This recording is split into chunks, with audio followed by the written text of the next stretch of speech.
Welcome to This Day and Everything Cool for May 20th. On this day in 1964, humanity accidentally found the best evidence yet for how the universe began. The cosmic microwave background radiation was discovered by physicist Robert Woodrow Wilson and Arno Penzias. The cosmic microwave background radiation is basically the leftovers from the Big Bang and is a small amount of electromagnetic radiation that permeates the entire universe. Other scientists had been looking for it ever since the Big Bang was first proposed a few decades earlier, but Wilson and Penzias actually found it by accident. The pair were working at the Bell Telephone Laboratory and were trying to figure out why they kept getting weird interference in satellite signals, only to discover that the interference was caused by the cosmic microwave background radiation. For their surprise discovery, the pair won the Nobel Prize in Physics.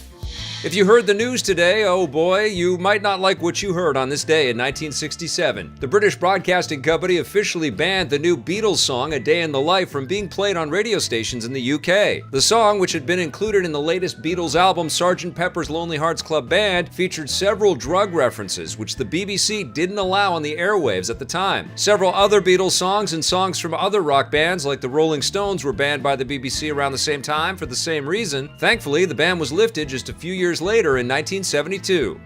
May 20th, 2014 saw the rebirth of a classic shooter franchise. Wolfenstein: The New Order was released on the PS3, Xbox 360, and PC, rebooting the series and setting it in an alternate timeline where the Nazis won World War II. The New Order was the first game in the series published by Bethesda Softworks following their acquisition of franchise creator id Software in 2009. It wasn't developed by id, though. Development was instead handled by Swedish developer Machine Games, which itself was acquired by Bethesda in 2010. The New Order was a success, reviving the franchise and paving the way for a sequel, The New Colossus, that followed in 2017.